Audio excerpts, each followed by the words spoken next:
I'm pleased to welcome MaryAnn, who can do an email breakdown today. MaryAnn, can you introduce yourself to Of us? course. So I'm MaryAnn Pfeiffer. I am the founder and principal of 108 Degrees Digital Marketing. We are a small but nimble email and digital marketing firm in Windham, New Hampshire. Vicki and I know each other through MailChimp. We are both MailChimp partners. And so we work with B2B, nonprofit, luxury brands, and higher ed. And a lot of our work does involve MailChimp as well as some other providers. And we send a lot of email. I've been sending email since the late 90s. So actually before that, but commercially since the late 90s. And I'm excited to be here today and talk about some email with you. I love that all that experience you have. I always feel like such a baby. I'm like, I've been doing it 8 years, and that feels like a long time. And then whenever you say how long you've been doing, I'm like, wow. I'm a dinosaur. It's fine. Like, not everybody had to send email on VAX computers, but somebody had to. And so that was me. I love it. Fabulous. I'm going to go ahead and share the email that you've kind of chosen for us to kind of look through and break down today. Can you kind of just introduce us a little bit to this brand and perhaps why you chose this email? Sure. So this brand is a luxury brand. So a lot of our work is B2B. Most of what we do is in the B2B space. But we started taking on luxury brands because after taking on one or two, what we found was that luxury brand buyers tend to buy like a B2B buyer. They're spending a lot of money, sometimes on one item. And their attitude, their approach to purchasing is a lot like B2B. So Tet Safaris is a luxury brand. These are luxury African safaris. This is not you camping in, the wilderness. This is you in a very luxurious camp where there is electricity, where there are indoor bathrooms, where there are, a lot of staff helping you out, guided tours. So, this particular brand, we've been working with her since 2021. So we have quite a bit of experience working with the owner and with the brand. It is a small niche business, and her clientele buy big ticket items. They are buying, not just safaris for one or two people. Very often they're sending their whole family or a large group on a safari. So it's quite an experience working with a brand that has to target not just a single traveler, but actually the group of travelers. And how do you accommodate different ages and different interests?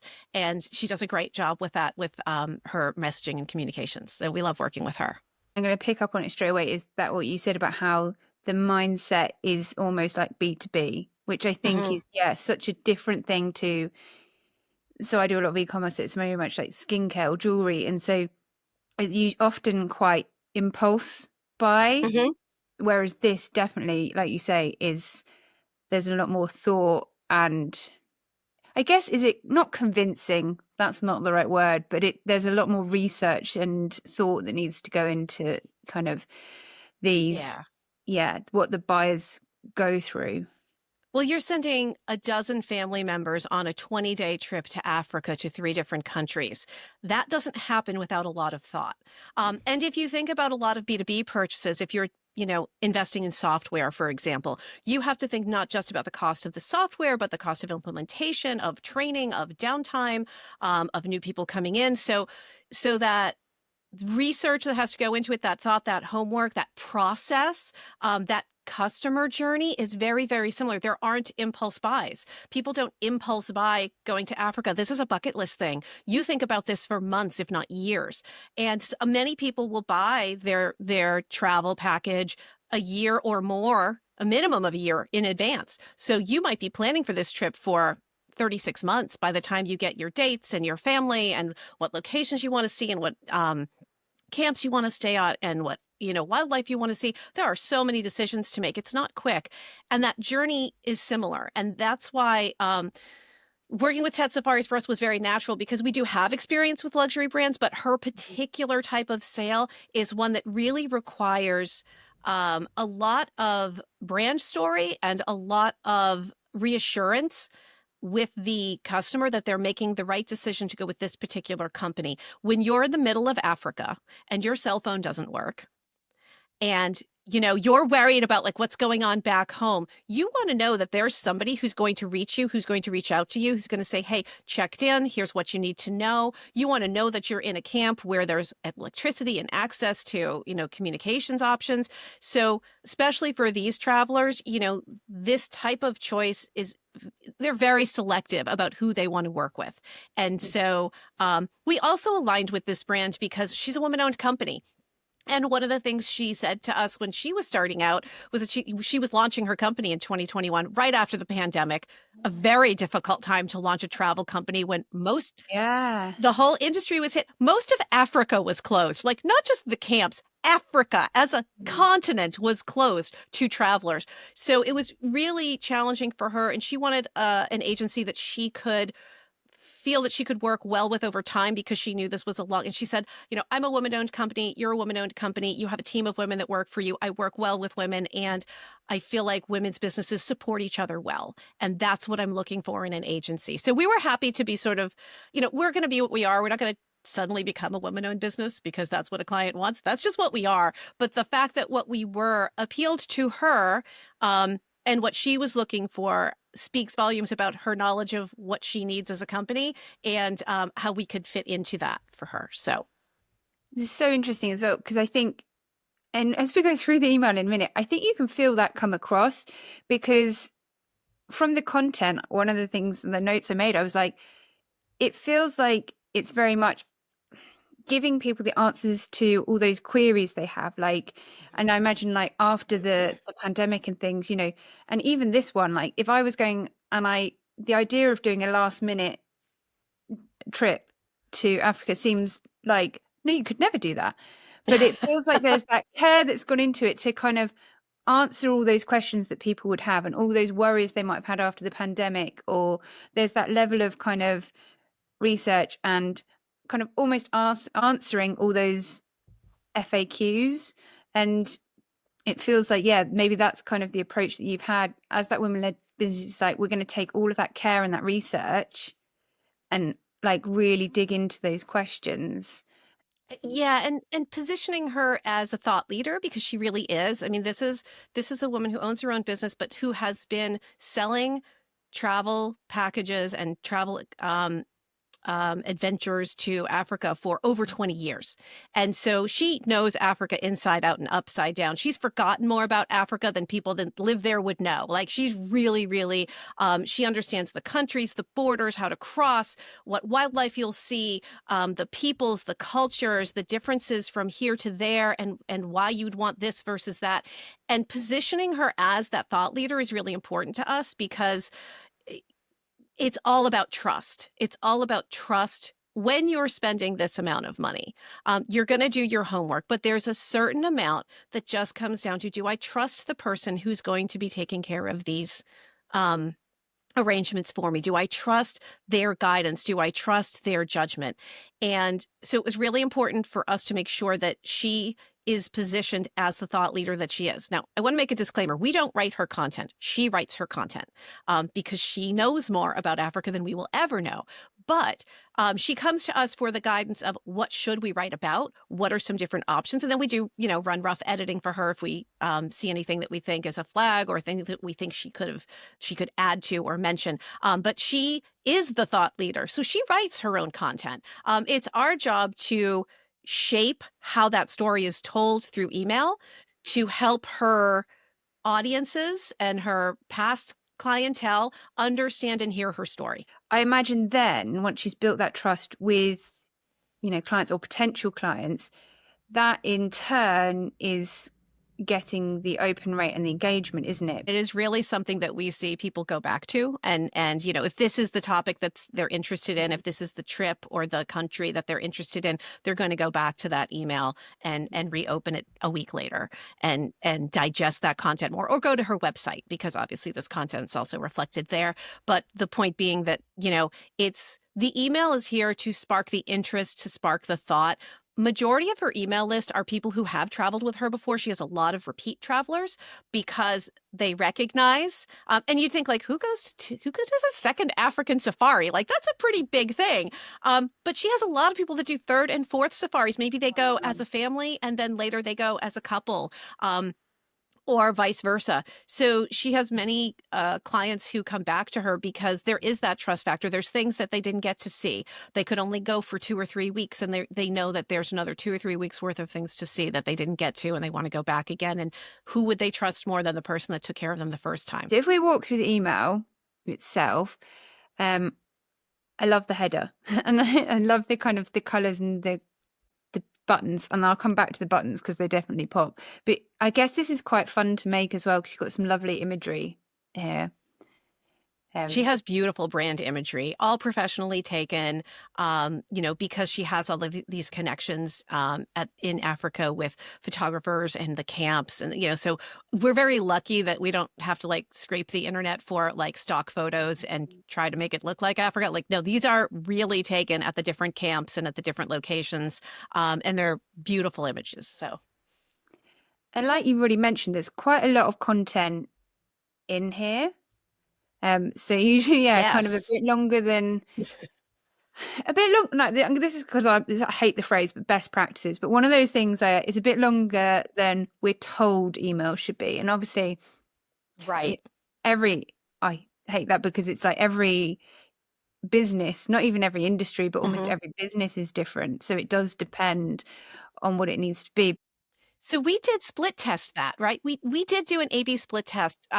We did it for a couple months, like in the earlier days of her list, and we tried, because this is basically a blog, right? So we said, okay, we'll put the content on the website as a blog, give the short intro, have people click through. We'll test the other side with like the full. So everything else being the same, multiple A/B split tests. The long form won every single time. And the interesting thing was that this particular buyer, it may be their age, it may be their demographic, it might be just what they're buying. They don't want to have to click. They want to see it all there and they want to go back to it again in their inbox. And so again, what we've seen with her over time, and I would never advise anybody by default, well, if you're selling travel, you should absolutely do a long form email that stresses the limits of what Google will show in Gmail without clipping. um, but but in her case, after multiple tests, we have seen over and over again, this is what works. So the lesson from this is don't make the assumption. We also have some B2B clients that are the same way. And it may be a function of sort of who you're targeting and who your audience is. And do they live in their inbox or do they bounce around? Because for this particular buyer, my understanding, my belief is that they are going through their email very systematically and they don't want to leave their email to go to another site because then that's a different process, right? So they're only going to leave the email if they want to take a specific action. And we'll see some of those actions later in the email. But if they're not going to take any of those specific actions, they want to get the content here and then they want to move on with their day. Absolutely. So where you say here, like you've got the intro and then it delves deep into the 5 tips. And then, all of the 5 tips are right in there. So they don't have to do that, like you say, that bouncing around. But it's nicely divided out. We try to stop from having that wall of words look, because when you have long emails, it can be very like, here is the giant document that you have to read. So because she has beautiful imagery, we insert that in to add visual interest and to help people scan better and find the next topic. Maybe they already know that their documents and vaccinations are up to date. Great. They'll skip that one. They'll roll right down to the next one. If not, they noticing, dig in right there. Yeah, you've hit that balance with all of those things you just said. It's kind of, there's bullet points, you've got the italics, you've got headers, you've got dividers, you've got images. So it doesn't, although it is long, it doesn't feel like, you're going through that wall of text. Wall of words. I love these buttons. I love the size of them. I love the way it stands out here as well after you've been through all of the tips. With the call to action. So I assume from everything you've said, so instead of going to the website now, then having to go to a contact us page, it's going straight through to your straight to that kind of book your consultation. And so that's an important call to action for her, because part of what she offers as a brand is you're working one-on-one with the owner. I help plan your trip. I am your point of contact. You're not getting handed off to other people. That's her USP. That's where she stands out against a lot of her competitors. She's the expert on Africa and she is your main contact. So that consultation is with her and it goes directly to her. The email comes from her. So if you hit reply, it goes to the owner's inbox and she responds directly to you. So that level of personal touch that you expect with a luxury brand is very much there. And I guess that goes back to what we were saying about feeling safe then when you actually go on that trip, because you've had that level all through this kind of warm up and booking Yeah. process. The whole process is very personalized. And Yeah. this one's a real standout because this is not a digital download. This is an actual physical paper map that you unfold and hang on your wall as a poster. This is something you don't do when you're not a luxury brand, right? Like you have to be charging enough money for your product that you can afford to print something, put it in the mail, and send it off to someone. But again, if we look at who our customer is and we look at the type of thing that they're buying, this is exactly the type of thing that you want them to have because her logo and her map is going to be up on their wall and they're going to talk about it with their friends and family that they're going to travel with. And they're going to put little sticky notes on the map of the things that they want to see. It becomes very interactive. So while it is a very expensive piece, in the end, that it's an important leave behind that these people take very personally. They know that it is really intended for them to use as a way of planning. And then, of course, if she has their physical address, she can also follow up with postcards and letters and cards and have that personalized experience with someone that they're looking for with a luxury brand. It's a gift, isn't it? Rather than Yeah. another free Yeah. download, yeah, that we all do Exactly. nothing with. But yeah, I love that. Exactly. And then, like you say, that data, extra data, is always valuable to us marketers. I do love this as well, like other people's stories in here, kind of at the end, seeing pictures of other people. Yeah, so here's your social proof, right? I know you love social proof. So, so these are actual travelers from this year, and in every, I mean, not every travel group will send her photos. Some of them want to stay private, but many of them are very happy to share it, especially if they've traveled with her multiple times. And so they will send these amazing photos. We have one of a couple who's like sitting there with the giraffe head coming in, and while they're eating breakfast, like there's we have all these amazing like sunset photos, Kilimanjaro backgrounds, like incredible photos of like real people. This is their real camera or their real phone that took this photo and their story and what they got out of it. And that social proof builds trust with the audience if they are new to the list. Because not everyone is a repeat traveler. There are certainly plenty of new travelers that come in, but this Yeah. helps to build that trust and show that like these are real human beings, not models, and look at what they did and you can do it too. Yeah. It's another level of bringing it to life as well, isn't it? Kind of if you see other people there and you hear other people's words, I think is really definitely so valuable. And this bit at the end, having her image and her whole like signature block there, I think is really Mhm. clever. Yeah, and like I said, her brand is all about the personal touch, and this is just another piece of that. This is her actual photo. This is her actual email. She answers that phone. She answers that email.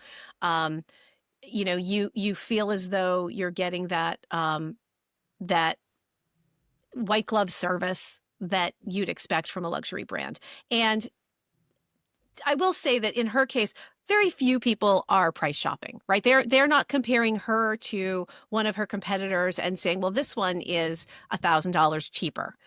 That's not the concern. The concern is, will I have the best bucket list experience of my life? And if I have to spend $1,000 more, or Yeah. $5,000 more, or $10,000 more, because my whole family's going to get the ultimate bucket list experience, then that's what they're going to do. They're already looking at an African safari.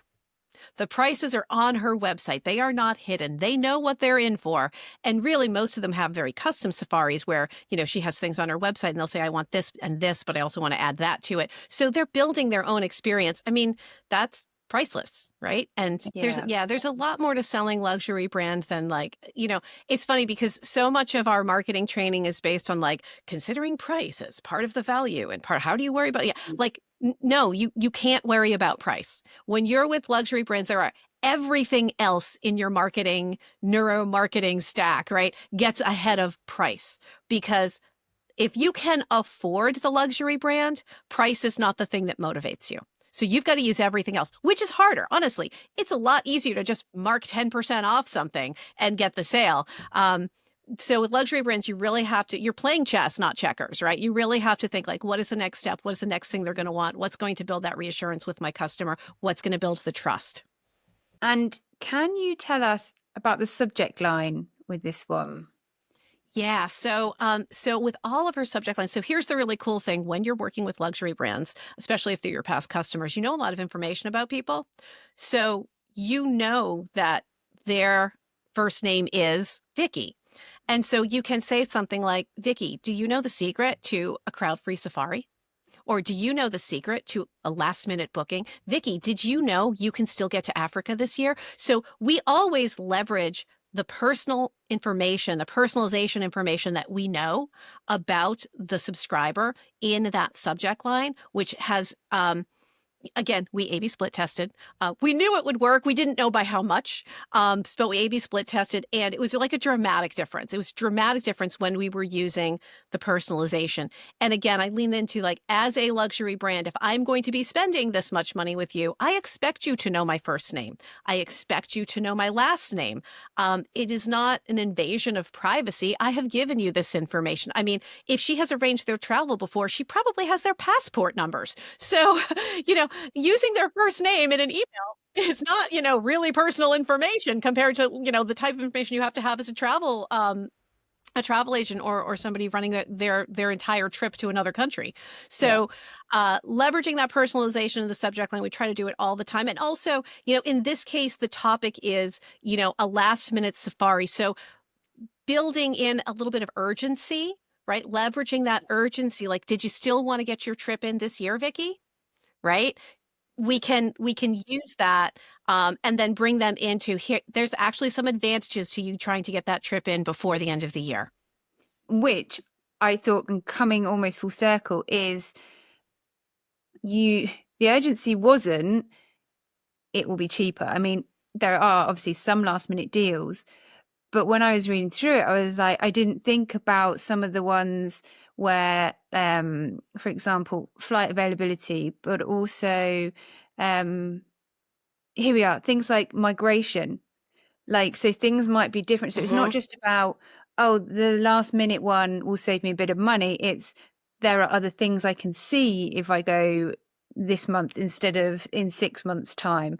Um, yeah, so Right. I thought that was, yeah, that kind of that urgency again wasn't about necessarily monetary. It was kind of all those different things brought um into the content. But yeah, going back to the subject line thing, that's one of my favorite things to do is to drop that the first name in there because I've seen that um across the board.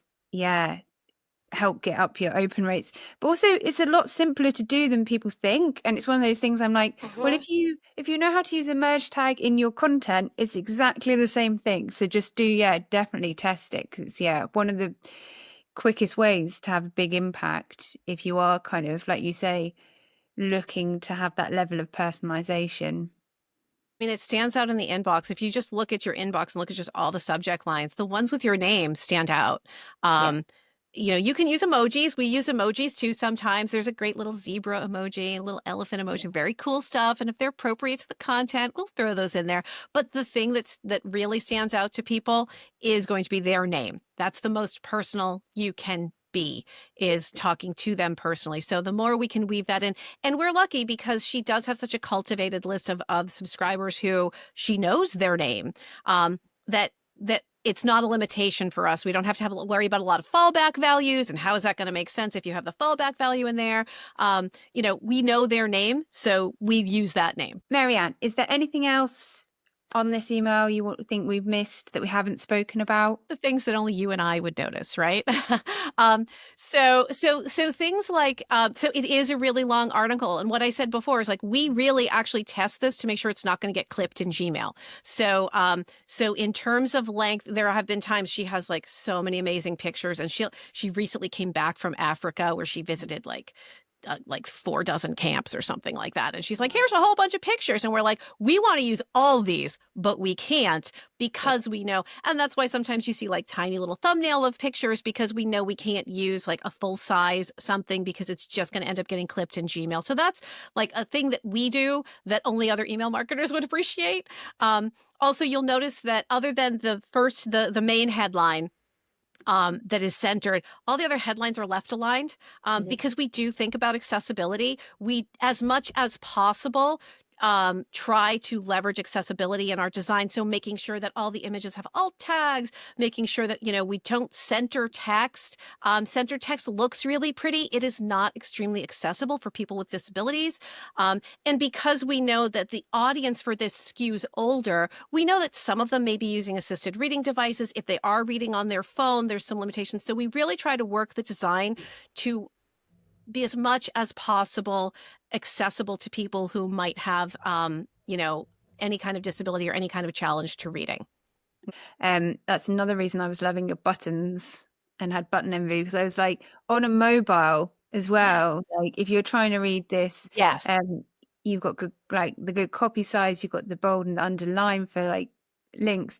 But then, yeah, it's not just about catching the eye. We see about a 50-50 split between, desktop readers and mobile readers on this list. Mhm. So looking at that, we acknowledge like what are the design aspects we need to consider when people are on both devices to make sure it makes sense, especially if you flip from one to the other. Will it still be recognizable to you as the thing you were looking at on your other device? Yeah, and talking about things that not a lot of people notice, but you've also got the link to the web version in here. And I see Mhm. so many people, like so many brands just take out that, the view in browser, the web version link these days. And I'm like, it's actually quite important. And especially like if you do have this, like, and going back to the accessibility thing, some people need that link to read it elsewhere. So I think it's really important to have that in there as well. It's a lot of this stuff comes from, like, we work with nonprofits. A lot of them are grant funded nonprofits. And so when you're dealing in the nonprofit world, there's aspects that like you have to be accessibility is really a requirement if Mhm. you're grant funded or you're government funded. So we sort of take all of those elements, even though it's not something you necessarily need for a travel company or need for a luxury brand, it's still best practice. So we always want to try to leverage best practices as much as possible, unless it's going to be a limitation to the brand and what it has, how it has to be expressed. We want to always put accessibility ahead of other things. We want to make sure Gmail clicking, but it's all those little things in the background that like you and I think of that other people don't think of. Yeah. But that's part of producing top quality email, right? That's what makes you a top quality email marketer is those things and you actually implement them. So that's what we try to do. Um, because for the people on her list who are in the tech world, who do know better, we want to Mhm. make sure that if they looked at our email on any device or they looked at the code, that it's going to look clean to them too, because that is a representation of the quality that she puts into her business. Yeah, 100%. It comes back down to, like you said, because it's that luxury and all, yeah, it's just that one person. If you are missing, your alt text or your link to view it online or any of those things, and there's just, even just one person in her audience that can't read this, that might have been Mhm. the person that booked if you had all of these things on point. So yeah, all the details matter. They Absolutely. do. They do. Amazing. Thank you, MaryAnn. Can you just give us a little bit, tell us where we can find you online? Of course, thank you for having me. This was so much fun. I always love chatting with my MailChimp peeps. So you can find us online at www.108degrees.com or look for us on social media at 108 Degrees Marketing. We're on YouTube, Facebook, Instagram, LinkedIn. I think that's all of them. Maybe there's more. But you can find us on our website too. Amazing. Thank you ever so much for doing this with me today. You're welcome. Thanks for having me. It Thank was a lot of you. fun.